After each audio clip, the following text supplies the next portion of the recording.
One వర్డ్‌లో చెప్పాలంటే polyp అంటే ఒక పిందె. ఇది ఒక చిన్న ఫ్లెషీ బల్బ్ లైక్ స్ట్రక్చర్. ఇది మన గర్భసంచి లోపల పొర నుంచి అరైజ్ అవుతుంది.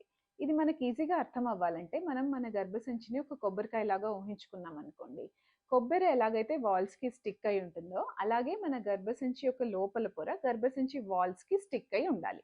ఇట్లా ఉంటూ కొంత పొర గనక మనకి క్యావిటీలోకి ప్రొట్రూడ్ అయిందనుకోండి ఒక పిందెలాగా, అదే పాలిప్.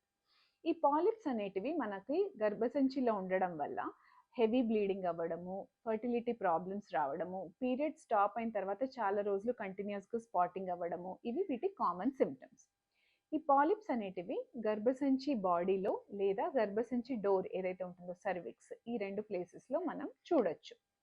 ఈ పాలిప్స్‌ని మనం తెలుసుకోవాలి అనంటే 3D స్కాన్ ద్వారా మనం ఈ పాలిప్ లొకేషన్‌ని కరెక్ట్‌గా ఐడెంటిఫై చేయొచ్చు. ఈ పాలిప్స్‌ని మనం తీసేయాలి అనంటే పొట్ట మీద ఎటువంటి ఘాట్లు లేకుండా హిస్ట్రోస్కోపీ ద్వారా మనం కింద నుంచే ఒక ఎక్విప్‌మెంట్ గర్భసంచిలోకి పంపించి ఒక చిన్న సిజర్ ద్వారా మనం ఈ పాలిప్‌ని రిమూవ్ చేయొచ్చు.